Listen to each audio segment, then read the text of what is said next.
मीर हादी की नजरें आमना के चेहरे पर टिक गई थीं। दुल्हन बनी वो भी इंतहा खूबसूरत लग रही थी। मदहोशी के आलम में उसकी पलकें लरज रही थीं, लब थर थर आ रहे थे। कुछ देर मीर हादी बस उसका चेहरा देखता रहा। आमना के मुंह से असफंद का नाम सुनकर उसके तन बदन में आग लग चुकी थी, लेकिन वो जानता था कि उसने किस तरह से आमना से उसकी मोहब्बत छीनी है। इसलिए वो अपने जज्बात पर मुट्ठियां भींचे काबू कर रहा था। कुछ देर यूं ही उसे तकते हुए गुजर गई। फिर उसने आमना के माथे पर हाथ रखा तो वो अभी तक उसी तरह जल रही थी। मीर हादी एकदम ही बेकरार हो गया। वो जल्दी से ठंडा पानी लेकर आया, उसके माथे पर पट्टियां रखने लगा। थोड़ी देर बाद बुखार की हिद्दत कुछ कम हुई तो हादी ने उसके बालों से पिन्स निकालनी शुरू कर दी, ताकि वो बड़ा और भारी घूंघट उसके सर से हटा सके। धीरे धीरे उसने सारी पिनें निकाल के उसके बालों को खोल कर पीछे की जानिब डाल दिया। उसके लंबे स्याह बाल तकिए पर पूरी तरह फैल चुके थे। मीर हादी ने उसके जेवरात भी आहिस्ता आहिस्ता उतार दिए। आमना अभी भी पहले की तरह ही मदहोश थी। हादी ने उसे पूरी तरह ब्लैंकेट ओढ़ाया, कमरे की लाइट बंद की, खुद भी चेंज करके उसके बराबर में लेट गया। दिल की धड़कनें थीं कि रफ्तार बेकाबू थी। आज की रात उसकी जिंदगी की बहुत खूबसूरत रात थी। बहुत सालों बाद उसकी जिंदगी में कोई ऐसा शख्स आया था जिसे अब वो अपना कह सकता था। माँ बाप के मरने के बाद वो बिल्कुल तन्हा था। एक शादीशुदा बहन थी जिसके पास उसके लिए फुर्सत ना थी। मीर हादी ने करोड़ों की जायदाद होने के बावजूद जिस तरह तन्हाई को झेला था, अब वो मोहब्बत का मुतमन्नी था। थोड़ी थोड़ी देर बाद वो उठ के आमना को देखता, उसके माथे पर अपने लब रखता और फिर एक गहरा सांस भरकर उसकी खुशबू को महसूस करता। आधी रात ऐसी ही गुजर गई थी। उसके बाद जाकर आमना को कुछ होश आया था। करवट बदलते उसने आंखें खोली। उसकी नजरें मीर हादी की नजरों से टकराईं। आमना की आंखों में नफरत के जज्बात उमड़ आए।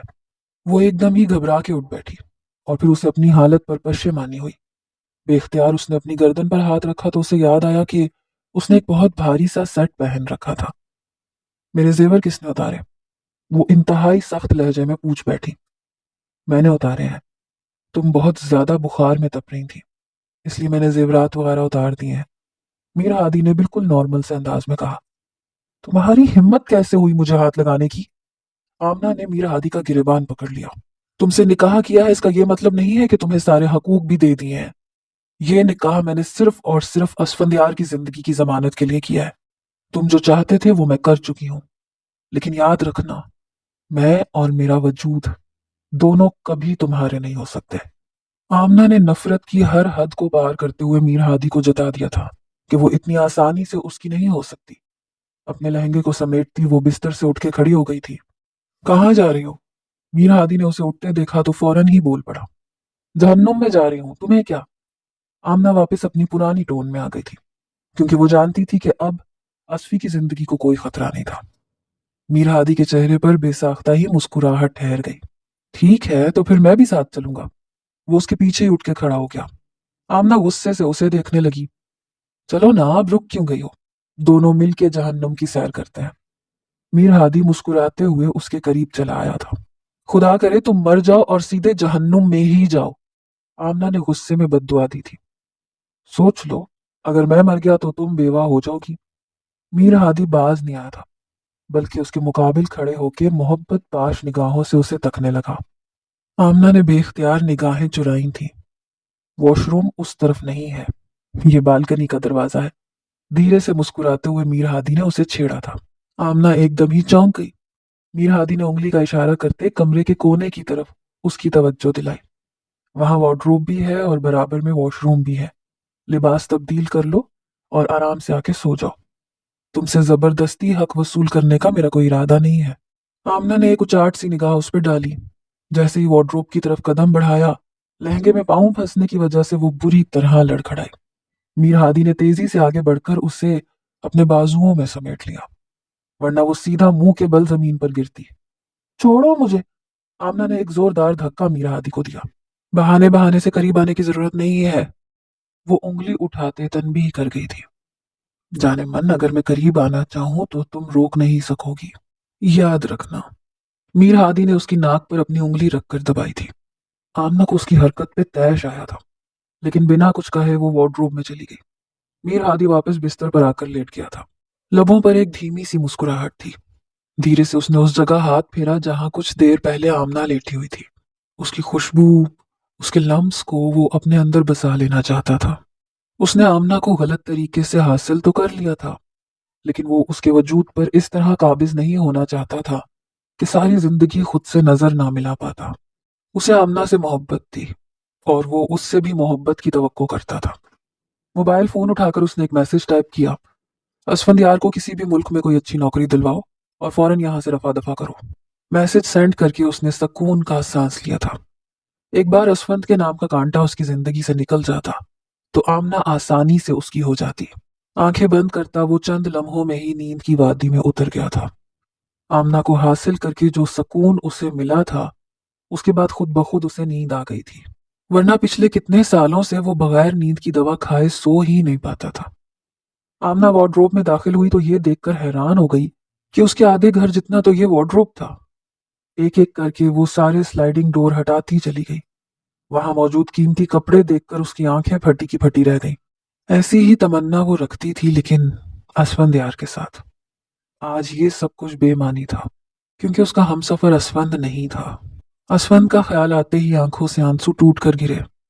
उसने एक जोड़ा निकालकर वॉशरूम का रुख किया। काफी देर तक शॉवर के नीचे खड़ी वो अपने आंसू बहाती रही। फिर जब वो कमरे में लौटी तो सोते हुए मीर हादी को देखकर उसे शदीद गुस्सा आया। वो बिस्तर पर उसके बराबर वाली जगह पर सो रहा था और मीर हादी के बराबर में लेटना आमना के लिए नाकाबिले बर्दाश्त था। उसने तकिया उठाया और सोफे पे डाल दिया। 2 सीटर सोफा अगरचे बहुत छोटा था, लेकिन बस वो किसी भी तरह एडजस्ट करना चाहती थी। पाँव सुकेड़ कर उस सोफे पे लेट गई। बुखार अभी भी हल्का हल्का था, इसलिए उसे सर्दी भी लग रही थी। थर थर कांपती उसने आंखें बंद कर ली। धीरे धीरे रात गुजर रही थी। फजर की अजानों के करीब मीर हादी की आंख खुली। बराबर में आमना को ना पाकर वो घबरा के उठा, लेकिन जैसे ही उसकी नजर सोफे पे ठिठरती हुई आमना पर पड़ी तो उसके दिल को सुकून आ गया। बिना आहट किए वो आमना के करीब आया, उसके माथे पे हाथ रखा तो बुखार अब उतर चुका था। लेकिन वो जिस हालत में सोफे पे सो रही थी, मीर हादी को बहुत अफसोस हुआ था। उसने आमना को उठाने का सोचा ताकि उसे बिस्तर पर भेज सके, लेकिन फिर उसकी गहरी नींद का ख्याल करते उसने आमना को अपने बाजू में समेट लिया। उसकी नजर आमना के मासूम से चेहरे पर टिक गई। दिल ने बेख्तियार ही शरारत की और उसने अपने लब आमना के रुखसारों पर रख दिए। छोटे छोटे कदम उठाता वो बेड के पास पहुंचा। जैसे ही आमना को बेड पे लिटाने के लिए झुका, आमना के बालों की एक लट मीर हादी के कुर्ते के बटन में फंस गई। ना चाहते हुए भी वो उसके बिल्कुल करीब हो गया। उसके बालों को अपने बटन से छुड़वाने की कोशिश करने लगा, लेकिन लट काफी बुरी तरह उलझ गई थी। आमना की कुर्बत उसे झुलसा रही थी और लट सुलझने के बजाय मजीद उलझती चली जा रही थी। मीर हादी की सांसें बेतरतीब होने लगी। उसने घबरा के जल्दी से बाल खींचे तो आमना एकदम ही चीख मारकर उठी। शायद बाल कुछ ज्यादा जोर से खींच गए थे। इस तरह उठने की वजह से वो सीधे मीर हादी के सीने से टकराई और फिर खुद ही शर्मिंदगी का शिकार हो गई। कुछ देर पहले तो आपने कहा था कि जबरदस्ती अपना हक वसूल नहीं करेंगे, फिर ये क्या हरकत है? वो तिलमिला गई थी। ये तो आप अपने बालों से पूछें मिसेस, इन्हें बहुत शरारत सूझ रही है। आपके बालों को मेरे बटन पसंद आ गए हैं। मीर हादी हंसते हुए उसके बराबर में आके लेट गया। मैं सोफे पे ठीक थी, मुझे यहाँ नहीं सोना। आमना उठने लगी थी कि मीर हादी ने गुस्से में उसका बाजू पकड़ लिया। ये बच्चों जैसी हरकतें ना करो। मैं इतना इमेच्योर नहीं हूं कि जबरदस्ती तुम्हारे ऊपर मुसल्लत हो जाऊं। कह दिया ना कि हाथ नहीं लगाऊंगा तो मतलब नहीं लगाऊंगा। मीर हादी के सख्त लफ्जों पर आमना एकदम ही खामोश होकर लेट गई, जैसे कोई छोटा बच्चा सहम जाए। उसने अपने मुंह तक ब्लैंकेट ओढ़ लिया था कि मीर हादी का चेहरा देखना ही ना पड़े, और उसके इस अंदाज पर भी मीर हादी को प्यार आया था। पहली मुलाकात में ही उस लड़की का बचपना उसने देख लिया था। उसकी मासूमियत का एहसास उसे हो चुका था। फिर जब उसने मीर हादी के मुंह पर पैसे मारे तो उसके इज्जतदार होने का भी उसे यकीन आ गया था कि वो एक खुददार और शरीफ लड़की है।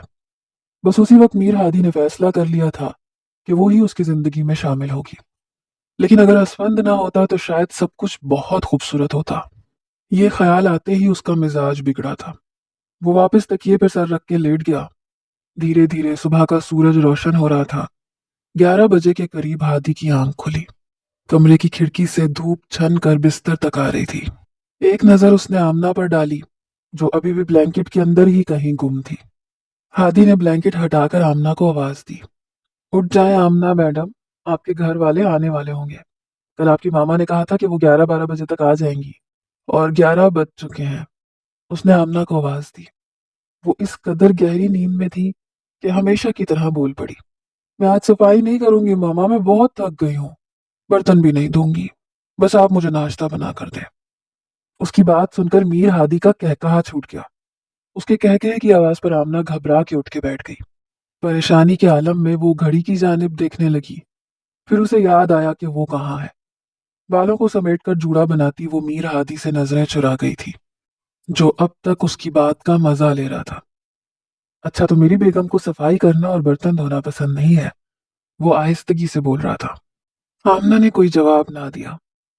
आपको भूख लगी है? नाश्ता मैं बना देता हूँ। सीने पर हाथ रखकर वो खड़ा हो गया। इसकी कोई जरूरत नहीं है, मेरे घर वाले नाश्ता लेके आएंगे, वो सख्ती से कहती उठ गई। हादी मुस्कुराते हुए कमरे से निकल गया। सारे मुलाजिम आ चुके थे। वो नूरी को ऑर्डर देने लगा। काफी सारा नाश्ता तैयार करवाना था। आमना के घर वाले आने वाले थे। फिर कुछ सोचकर वो नूरी को कहने लगा कि सारा काम तुम अहमद को दे दो और खुद जाकर बेगम साहिबा को देखो, शायद उन्हें तैयार होने में मदद चाहिए हो। नूरी सर हिलाकर उसके कमरे की जानिब बढ़ गई, और वो अब मुलाजिमों को हमेशा की तरह हिदायत देने लगा था। सारे घर का चक्कर लगाकर वो वापस कमरे में पहुंचा तो नूरी उसे देखते ही बाहर निकल गई, और वो आमना को देखकर दम बखुद रह गया। शॉकिंग पिंक कलर के घेरदार फ्रॉक में, अपने लंबे स्याह बाल खोले, बड़े बड़े झुमके पहने, वो बहुत दिलफरेब लग रही थी। छोटे छोटे कदम उठाता वो उसके करीब पहुंच गया। आमना ने मैचिंग चूड़ियां भी पहन रखी थी, जिनकी खन खन पूरे कमरे में गूंज रही थी। मीर हादी ने बेसाख्ता ही आमना की चूड़ियों को अपनी उंगलियों से छेड़ा। उसके चेहरे पर मुस्कुराहट आ गई थी। उसकी मुस्कुराहट ने आमना के अंदर आग जला दी। वो एकदम ही पीछे हटी। उसकी इस हरकत पर मीर हादी की मुस्कुराहट सिमट गई। आमना ने एक जोरदार हाथ ड्रेसिंग टेबल पर मारा। छन्नाक की आवाज के साथ चूड़ियां टूटती चली गईं। आमना के हाथों से खून की एक बारीक लकीर बहने लगी। ये देखकर मीर हादी एकदम दंग रह गया। हर वो चीज जो आपको पसंद है मुझे नापसंद है। मेरी बद्दुआ है आपके लिए कि आप हर खुशी को तरसें। आपको कभी वो चीज हासिल ना हो जिसकी तमन्ना आप रखते हैं। ऐसे ना कहो आमना, मुझे तुम्हारी खुशियां अजीज हैं। मैंने जो कुछ किया तुम्हारी मोहब्बत में किया। उसके ये अंदाज देखकर मीर हादी नरमी से बोल पड़ा। मोहब्बत?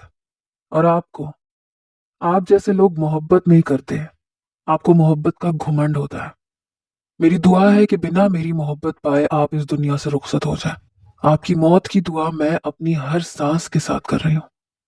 आमना सफाकी से कहती कमरे से निकलकर बाहर चली गई, और मीर हादी उसकी टूटी हुई चूड़ियों को अपनी मुट्ठी में समेटे वहीं बैठ गया था। आंखों में नमी उतर आई थी। मोहब्बत तो उसने सच में की थी, लेकिन बस मोहब्बत को पाने का तरीका गलत था। वो अपने आप को बेबसी की इंतहाओं पे महसूस कर रहा था। काश कि वो आमना को बता पाता कि वो उसके लिए कैसे पाकीज़ा जज्बात रखता है।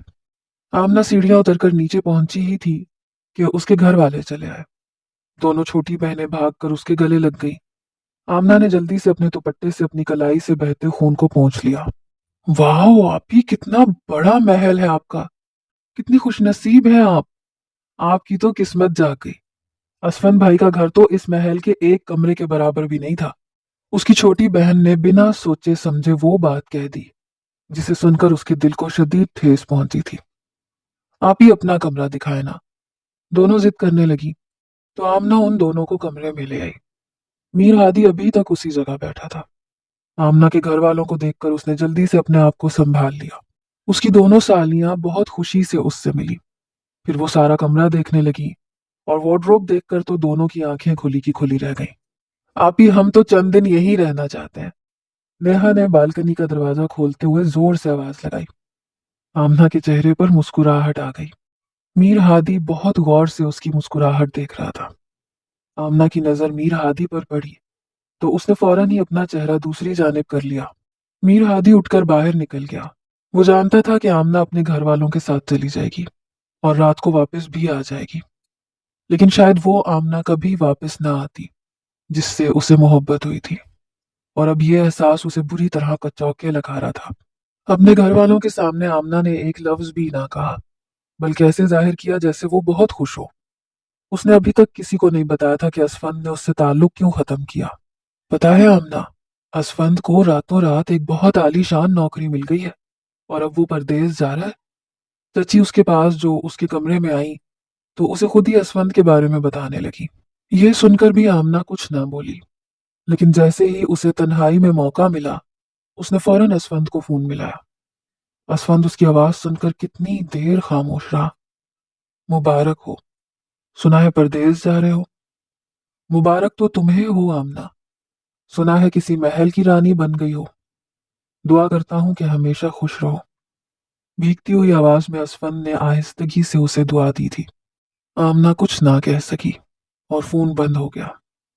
کتنی ہی دیر تک وہ روتی رہی، میر ہادی کی موت کی دعائیں کرتی رہی جس نے اس سے زندگی کی ہر خوشی چھین لی تھی، لیکن اسے کیا معلوم تھا کہ ایک دن اپنی انہی دعاؤں پر اسے پچھتانا پڑے گا۔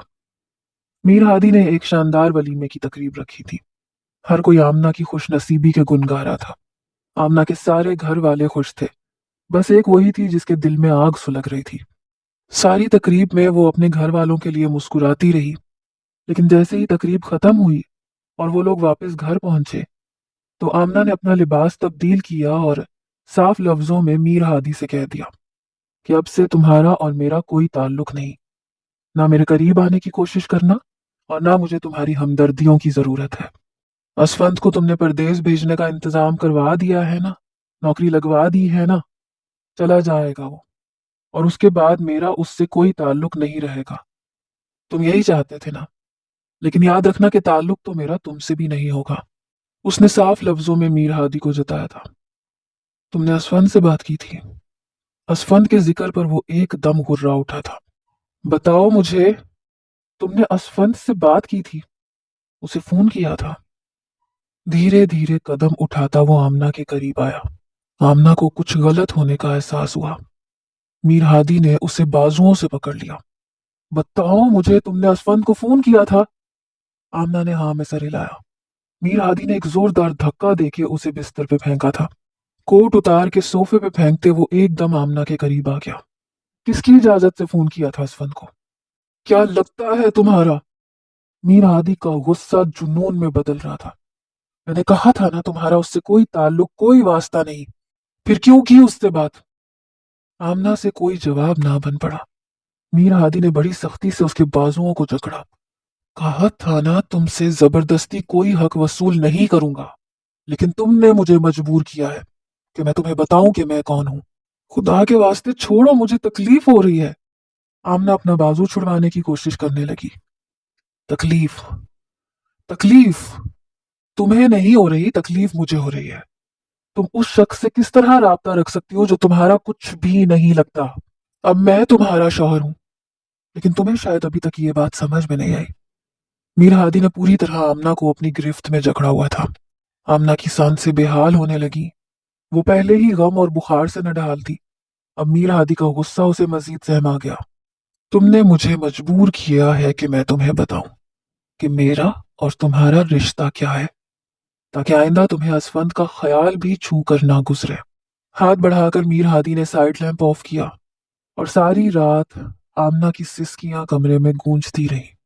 میر ہادی جنون کی انتہاؤں کو پہنچ چکا تھا۔ آمنہ کے منہ سے اسفند کا ذکر سن کر وہ سب کچھ بھلا بیٹھا تھا۔ آمنہ کے لیے اس کی محبت اور وہ سارے وعدے جو گزری رات اس نے آمنہ سے کیے تھے، اسے نہ چھونے کی وہ قسم جو اس نے خود سے کھائی تھی، وہ سب کچھ توڑ کر بس آمنہ کو جتانا چاہتا تھا کہ وہ میر ہادی ہے، اس کا شوہر، جس کے ہوتے ہوئے اسفند یار کے نام کی کوئی بھی گنجائش نہیں تھی۔ اگلی صبح نہ روشن تھی نہ چمکدار، بس خاموش سی صبح تھی۔ میر ہادی نے دوبارہ آمنہ کے چہرے پہ نظر نہیں ڈالی تھی۔